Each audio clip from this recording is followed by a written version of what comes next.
On this episode of Quick Fix, my wife and I are going to show you how to change an awning trim on an old pop-up. Let's do it. To get started, you'll want to have the following tools on hand. If your awning is plastic, you'll need a heat gun, a 1-inch putty knife, a hammer, and a long 6 to 7 inch flathead. I'll explain more on that in a minute. Once you've grabbed a heat gun, begin to heat up the old awning track by moving it back and forth over a 6-inch or so area.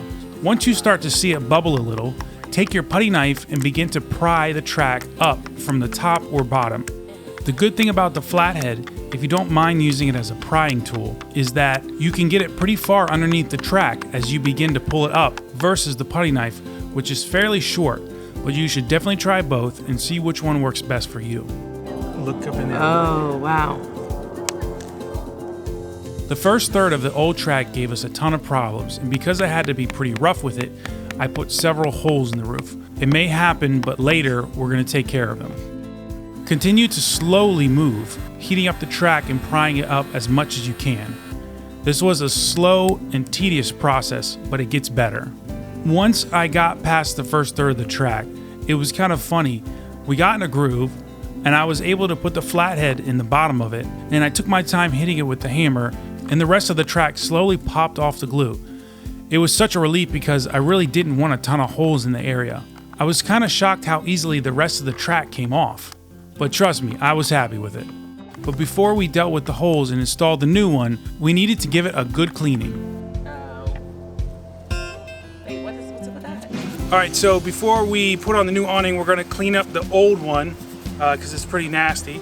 Martina found the LA's Totally Awesome Oxygen Orange at the Dollar Tree, and this was recommended online, so we're going to give it a try, get it cleaned up, and then we'll be able to put the new awning on.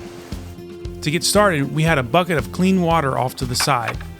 I went ahead and sprayed the area really well, and then I got the brush wet. I ran the drill for about 20 to 30 seconds at a time, and Martina would come back and wipe it off for me. In between each time I ran the drill, I made sure to clean it off in the water. And we continued to do that the whole way down. I would say we're a pretty good team. Alright, so now that we actually finally got that all the way off, I'm going to be using heavy duty construction adhesive that's good for outdoors. This particular one is Gorilla, but you could use DAP or whatever else, liquid nails. But make sure that you use one that is specifically for outdoors in areas that will get wet. Before we put the awning on, what I'm going to do is I'm going to take a little bit of this and actually fill in these holes, let that dry overnight, and I'm going to be a little extra with it because I don't want to take any chances of getting water in here, and some of these holes are pretty bad. So I'm going to go ahead and cut this open, and then we'll see how it comes together. After we let the area completely dry, I came back with the construction adhesive and I filled in each hole.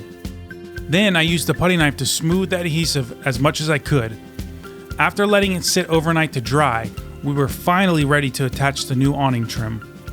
The kit we purchased came in 2 6-foot long sections.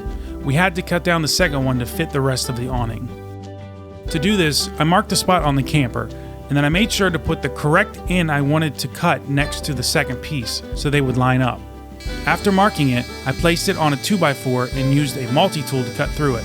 I don't have a miter saw at the moment, but that would definitely be the easier and cleaner way to cut it.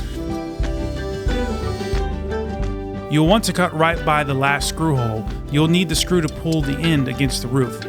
Unfortunately, I wasn't really thinking about it, so I ended up drilling a hole afterwards. No big deal, but something to keep in mind. Now that everything is cut and ready to go, I can put on the adhesive and screw down the new trim. These are the screws we decided to go with. I'm not exactly sure what the depth of the roof was, but you don't really need long screws, so we went with 3/4 inch. When applying the adhesive, I made a rectangle all the way around the outside of the trim. I did that so it would be completely sealed from any water. Once the adhesive was applied, Martina helped me hold the trim in place, and I was able to put the screws in without any problems. With the combination of the screws and adhesive, that trim isn't going anywhere. After we finished the first track, I somehow didn't record putting on the second one. It was really bright and I had my sunglasses on, so I wasn't able to actually see if I had turned the recording on or off, so I do apologize about that. After all the screws were applied, I went back with a wet rag and wiped off any excess adhesive.